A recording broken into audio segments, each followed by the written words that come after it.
Sampurasun pemirsa nuker ngadangkeun ieu podcast. Urang ti kelompok hejo bade nyaritakeun podcast nu judulna Tumbal-Tumbal Cadas Pangeran. Yuk dangukeun caritana.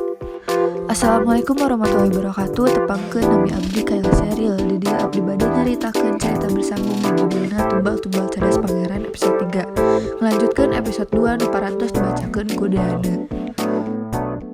Rahayat ngelakon gawe di wewengkon Bandung ge teu kurang-kurang matak sangsara. Apan najan teu loba korban cara di pasir cadas. Korban mah pati jarungkel.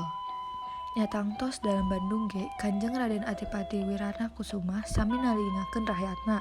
Apan anjeunna ge ayeuna tos ngawitan sering ka wewengkon kaler nalingakeun rahayat ngelakon gawe.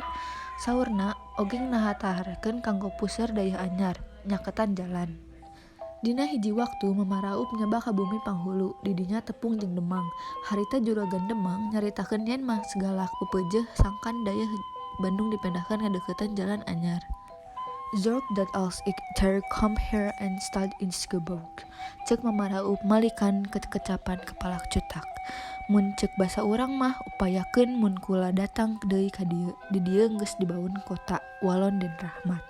Memang Kanjeng Dalam ge geus ngarancang mindahkeun eta kota teh lantaran keemutan ku anjeunna.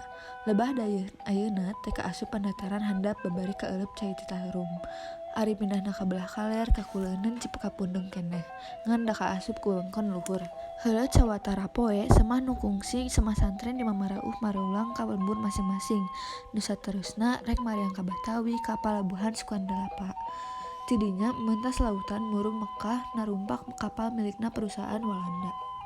Santri nu mulang naha panderi harita teh Nyi Laras, Ki Sapta jeung Ki Warya.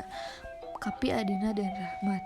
Arinyana teh urang Pasir Gantung maratona di uwana Abah Darma. Najan ka uwa nyebutna teh Abah, atuh ka uwa istri nyebutna teh Ambu lantaran ti leuletik dirorok ku uwana teh. Ti harita udah ngarasa di lembur teh nu geulis, teu aya nu bisa dikumahaan. Iwal ti Mamarauh. Matak mun nyalse panglumpatan teh ka pasantren, ukur ngobrol nyaritakeun kaayaan nuker kaandapan ku rahayat palembur. Mudah-mudahan we aranjeunna gancang deui marulang, cek udah ngomong kawas ditujukeun ka dirina. 5 bulan ti saprak indit, mun lungsur langsar genep nincak bulan ka-7 ge geus bareuk deui. Enyana miharap Den Rahmat sapada kanca metakeun tarekah geusan milu ngahampangkeun bang baluh rakyat. Ki Uda ge percaya mun sobatna ngadenge loba pihak nu mimiti daek nembongkeun ka nyaahna ka rakyat. Den Rahmat sabatur-batur ge piraku teu metakeun tarekah. Apan kaludeng udah nyuluran lakon gawe pihak sajen ge sesat kasundut semangat ku sobatna. Tibatan maksa nu teu kadugaeun hadena mah parat nunuman nu jarajak nu kudu nyuluran. Kitu cek Den Rahmat baksa nadenge aya laki-laki nu dipaksa miang ka tempat lakon gawe. Karep Ki Uda ngabelaan rakyat kawas batur can manggi jalan. Ukur kakar bisa manyulurankeun nu teu bisa lakon gawe dina waktuna. Kajen sabaraha kali teu jadi sual. Sakaluargana kaasup bojona santrina Mamaraup ge ngaluyu. Ki Uda teu geuleuh-geuleuh. Karepna hayang melaan nu kata deresa. Teu bisa majar kumaha. Inyana hayang pisan apal ka pihak-pihak nu nembongkeun kadulungna ngalawan company. Da cek obrolan waktu lakon gawe di sejen tempat ge sok company. Upas jeung mandor nu katibanan sumpit jeung panah. Kituna teh lain ukur di tempat lakon gawe tapi deui di palemburan. Cek sakawal nu jadi sasaran sumpit jeung jamparing teh pihak-pihak nu dianggap ngarugikeun jeung ngangecerikeun rahayat seperti company, upas jeung mandor. Kakarang adenge baja kawas kitu ge udah bungah mun apal mah dirina ge hayang ngabgabung. Sakadar metakeun sumpit jeung jamparing mah bisa. Najan teu maher kawas Den Rahmat, Den Rangga, Den Sukma, Ki Jahir atawa Nyi Laras ge. Ngarasa teu ngeunah hate Ki Uda urang Tegalur akhirna mah sakeluarga pindah ka lingkungan pasantren ka lembur belah kulon nu penteng-penteng jeung kampungna. Bojona sina mantuan Ambu Siti ngawurukan ngaji santri awewe. Ajengan ge atoheun pisan da butuh ku nu mantuan. Puguh di lembur kula ge keur harengheng, cek salah saurang santri nu asalna ti kampung Tegal Datar. Nah aya kajadian naon deui? Darek dek eta santri teh ngadongengkeun kaayaan lembur. Sigatna mah loba nu nandangan panyiksa ti usung esang bandar kopi. Alatanana dipaksa kudu ngajual kopi ka eta bandar kalawan harga leuwih murah ti nu biasana.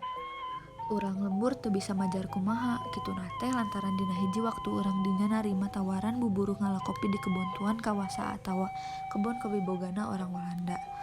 Horeng nitah teh ngalojikeun ngarah para kulit teh unggah balewatangan.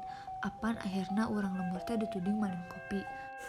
Rupa-rupa dongeng para santri teh lian tinu mata ketir karasana kuki uda mah. Aya oge nu nembungkeun enya-enya harepan. Cenah horeng aya pihak-pihak nu boga karep ngabelaan rakyat. Remen kacatur usung asang bandar kopi nu nyata-nyata talenges. Balina sok aya nu megat. Komo deui mun aya rakyat nu jadi korban ketelengesana.